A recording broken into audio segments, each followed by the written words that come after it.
Hello बच्चों, today we will discuss about the behaviour of electric dipole in uniform electric field. मतलब ये है कि एक यूनिफॉर्म इलेक्ट्रिक फील्ड में जब एक इलेक्ट्रिक डायपोल रखा होगा तो उसका बिहेवियर कैसा होगा, उसके ऊपर लगने वाला फोर्स कैसा होगा और उसका मोशन अगर होगा तो कैसा होगा, अगर वो स्टेबल स्टेट में रहेगा तो कैसे रहेगा और किस कंडीशन में वो स्टेबल नहीं रहेगा। तो यहाँ पर हम बात करते हैं एक यूनिफॉर्म इलेक्ट्रिक फील्ड के बारे में।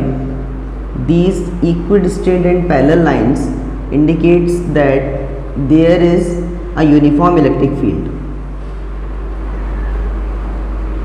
E।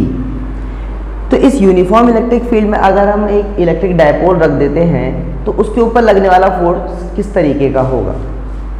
लेट अस सपोज कि एक इलेक्ट्रिक डायपोल है हमारा, इसमें चार्ज है -q and +q।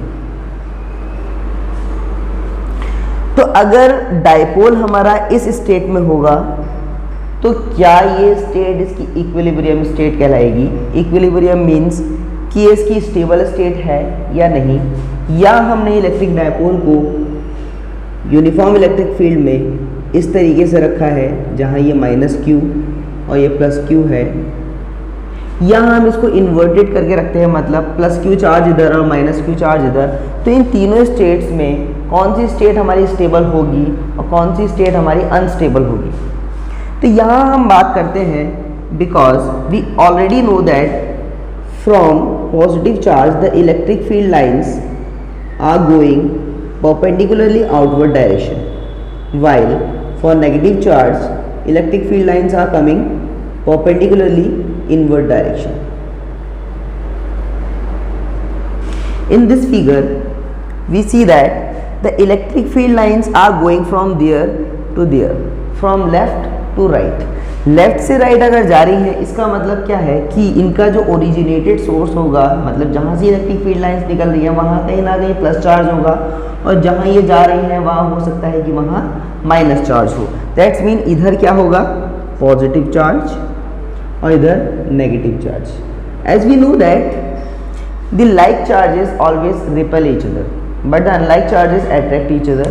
That's mean ये अगर नेगेटिव पॉजिटिव चार्ज है तो ये हमेशा नेगेटिव चार्ज को अपनी तरफ अट्रैक्ट करेगा और ये पॉजिटिव चार्ज को अपनी तरफ अट्रैक्ट करेगा। तो यहाँ पर हम देखते हैं कि ये वाली जो स्टेट है, मैं मान लेता हूँ इसको स्टेबल, मैं मान लेता हूँ ये स्टेट 1 हो गई। देन यहाँ -q चार्ज है तो ये फोर्स एक्सपीरियंस करेगा इधर, और ये +q चार्ज है तो ये फोर्स एक्सपीरियंस करेगा इधर, यानी कि दोनों तरफ से ये खींचा जा रहा है, इधर से भी और इधर से भी। अब क्योंकि ये चार्ज कितना है q और ये भी चार्ज कितना है q, अगर मैग्नीट्यूड की बात करें दोनों का मैग्नीट्यूड क्या है q, और हमें पता है कि फोर्स क्या होता है F = QE। As the electric field is uniform that's mean the electric field intensity at this point is same as electric field intensity at this point. तो यहाँ पर अगर E सेम होगा और यहाँ पे भी E इतना ही होगा, चार्ज दोनों में सेम है तो फोर्स भी दोनों में सेम लग रहा है, यानी कि जितने फोर्स से ये चार्ज इधर खींच रहा है F = QE से, उतने ही फोर्स से ये चार्ज इधर भी खींचेगा F = QE से। But the direction are opposite. Direction अगर अपोजिट है, कोई ऑब्जेक्ट है, मैं इसको मार्कर को अगर इधर से खींच रहा हूँ और इधर से भी खींच रहा हूँ, अभी तो कैप लगा है, लेकिन अगर दोनों तरफ से इसको सेम फोर्स से खींचा जाएगा तो ये ना तो इधर जाएगा ना इधर। अगर ये अनस्टेबल या इम्बैलेंस फोर्स होगा तो मान लीजिए जैसे इधर का फोर्स अगर ज़्यादा है तो इधर खींचता चला जाएगा, इधर का फोर्स ज़्यादा है तो इधर को चला जाएगा इसका मोशन। बट दोनों forces are same, that's mean it is it's stable state. ये इसकी इक्विलिब्रियम पोजीशन हो गई और यहाँ पर ये ना इधर जाएगा ना इधर, ना ये रोटेट करेगा, कुछ नहीं। तो इसका मतलब ये जो हमारी सिचुएशन 1 है, स्टेट 1 इज स्टेबल। नाउ यहाँ हमारे पास दूसरी स्टेट है। इस दूसरी स्टेट में हम देख रहे हैं कि पॉजिटिव चार्ज इधर है, नेगेटिव चार्ज इधर है, लेकिन यहाँ कुछ इंक्लाइंड है, ये थोड़ा सा टिल्ट, ऐसे टेढ़ा है, ऐसे नहीं है। अगर ऐसे होता तो इधर इधर फोर्स सेम लगता और ये दोनों खींचकर दोनों इसी की तरीके से स्टेबल स्टेट में रहते हैं। बट यहाँ पर ये ऐसा है, तो अब यहाँ इस पर फोर्स लगेगा इधर F = QE और इस पर फोर्स लगेगा इधर F = QE। Both forces are equal in magnitudes and opposite to each other, जैसा इस केस में हो रहा था। दोनों फोर्स इक्वल हैं और अपोजिट हैं, तो दोनों एक दूसरे को कैंसिल कर देंगे और ये स्टेबल स्टेट में रहेगा। यहाँ पे भी दोनों फोर्स इक्वल हैं और अपोजिट हैं, तो क्या ये एक दूसरे को कैंसिल कर देंगे? In simple words we can say of course ये एक दूसरे को कैंसिल कर सकते हैं, बट यहाँ हम देखते हैं, जैसे हम इसी मार्कर का एग्जांपल लेते हैं, हमें इसे यहाँ से इधर को खींच रहे हैं, यहाँ से इधर खींच रहे हैं। अगर दोनों फोर्स सेम भी होंगे तो देखिए ये खींचा तो क्या हो रहा है, ये रोटेट हो रहा है, ये फोर्स कैंसिल नहीं हो रहे हैं। Why? Because the line of action of forces are different. ये इस डायरेक्शन में काम कर रहा है, बट इसकी लाइन क्या हो गई, ये फोर्स इस डायरेक्शन में काम कर रहा है, इसकी लाइन हो गई ये, दोनों की लाइन एक दूसरे के अलग हैं बिल्कुल। जबकि यहाँ क्या था, फोर्स इधर लग रहा था, फोर्स इधर लग रहा था, लाइन ऑफ एक्शन क्या है, सेम, तो इसलिए कैंसिल होंगे। इसकी लाइन ऑफ एक्शन इधर, इसकी लाइन ऑफ एक्शन ये, तो दोनों की लाइन ऑफ एक्शन अगर डिफरेंट हो जाती है तो ये बनाता है हमारा एक कपल फोर्स। कौन सा force? Couple force, COUPLE, couple force. तो कपल फोर्स का काम क्या है, दोनों साथ में मिलके काम करेंगे और ये इस मार्कर को रोटेट कर देगा। तो इसी तरीके से ये जो फोर्स लग रहा है इस डायपोल के दोनों चार्जेस पर, वो इस डायपोल को रोटेट कर देगा। और अपने पिछली क्लासेस में पढ़ा है कि जब कोई भी ऑब्जेक्ट इस तरीके से रोटेट हो रहा है और उसके दोनों तरफ फोर्स लग रहा है, तो एक फोर्स उसके ऊपर काम करता है which is called torque. It can also be called as moment of force. तो moment of force is torque which is required to rotate any particle or any object about any axis.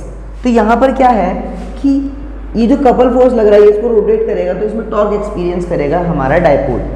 अभी कितना torque लगेगा वो हम पढ़ते हैं। सो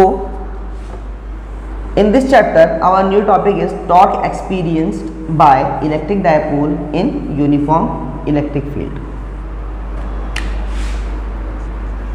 Torque on electric dipole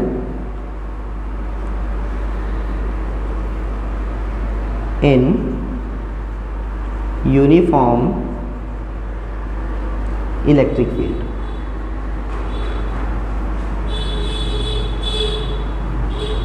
because we know that here is a dipole. पहले हम मान लेते हैं कि एक हमारा ये यूनिफॉर्म इलेक्ट्रिक फील्ड हो गया। Let us suppose a uniform electric field of strength capital E in direction this. An electric dipole is located in the uniform electric field in such a manner that it makes an angle theta with the direction of electric field. Understand? It has charge minus q and this one is plus q. इसको हम a मान लेते हैं, इसको हम b मान लेते हैं।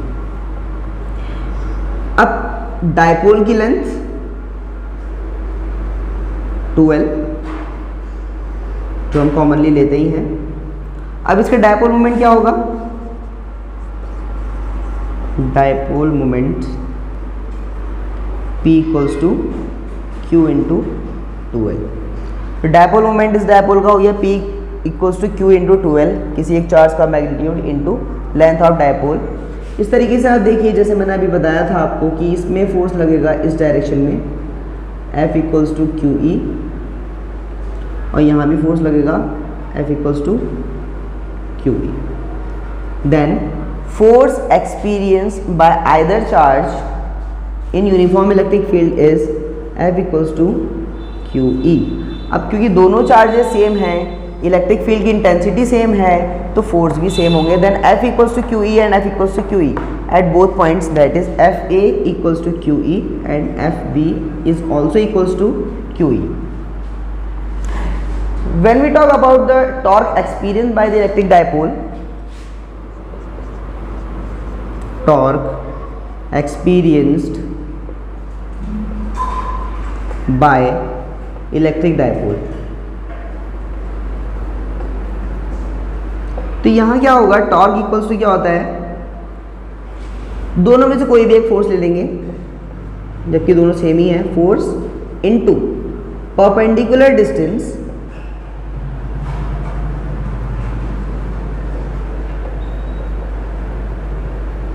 between the line of action, lines of action of the forces।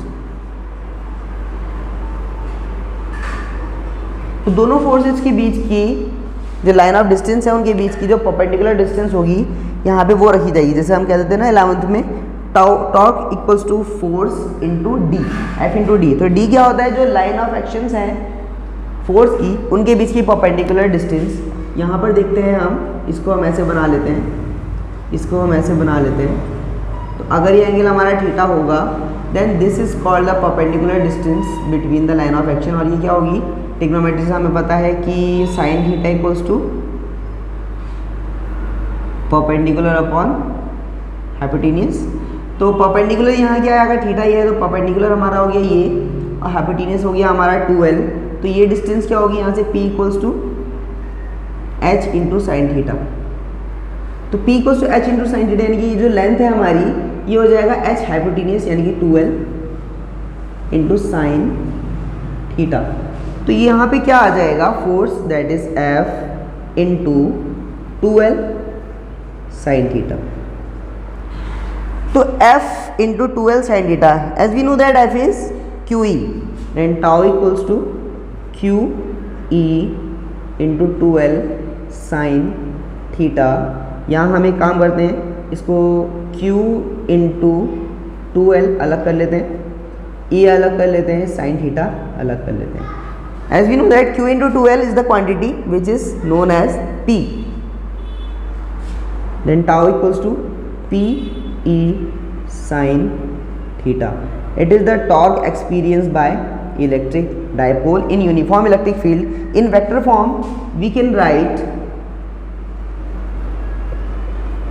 in vector form tau equals to P cross E. Up as this is the vector product of P and E, then the direction of torque is also perpendicular to P and E. Understand? तो ये क्या है हमारा torque experience by electric dipole in uniform electric field. अब जैसे हमारा torque आ गया है कि टॉर्क हमारा कितना लग रहा है इसके ऊपर, tau equals to P cross E that is P E sine theta. अब यहाँ पर हम निकालेंगे कि इसके ऊपर किस स्टेट में मैक्सिमम टॉर्क ये एक्सपीरियंस करेगा, किस स्टेट में मिनिमम टॉर्क एक्सपीरियंस करेगा, किस स्टेट में जीरो टॉर्क ये एक्सपीरियंस करेगा। तो which totally depends upon the value of sine theta, क्योंकि इलेक्ट्रिक फील्ड तो यूनिफॉर्म है, वो चेंज होगा नहीं। पी हमारा सेम रहेगा क्योंकि डायपोल हमारा सेम है, तो किस पे डिपेंड करेगा, साइन थीटा पे डिपेंड करेगा। तो यहाँ साइन थीटा की वैल्यू डिपेंड करेगी किसको, टॉर्क को।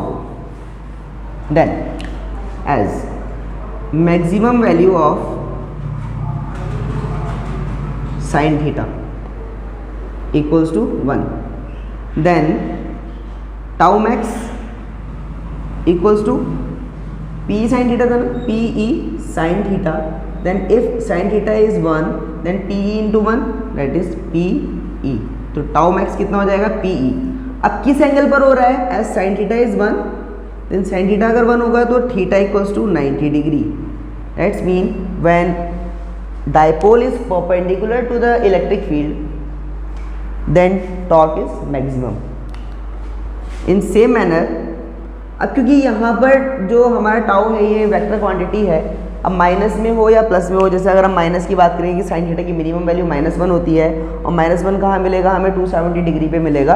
तो 270 डिग्री का मतलब अब इलेक्ट्रिक डायपोल को आप चाहे ऐसे रख दें -q प्लस q चार्ज लेकर, या इलेक्ट्रिक डायपोल को आप ऐसे रख दें +q और -q चार्ज लेकर, तो बात दोनों में सेम है, टॉर्क दोनों में सेम होगा। बट यहाँ पर अगर हम मिनिमम टॉर्क की बात करें या जीरो टॉर्क की बात करें तो हमें पता है कि साइन थीटा की वैल्यू क्या होगी, 0 होगी at theta equals to 0 degree. तो 0 डिग्री पर साइन थीटा क्या हो जाएगा, 0 हो जाएगा। Then tau minimum equals to P E into 0 that is tau minimum equals to 0।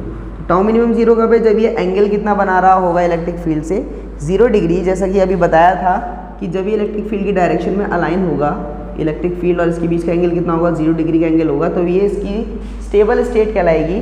तो इस तरीके से यहाँ से हमें पता चल रहा है कि जब ये पैरेलल होगा इलेक्ट्रिक फील्ड के तो यहाँ पे टॉर्क एक्सपीरियंस ये 0 करेगा, that is its stable state is parallel to electric field and unstable, जो very unstable state is perpendicular to electric field. तो यहाँ पर हमारा टॉपिक कवर होता है कि torque experience by electric dipole in uniform electric field.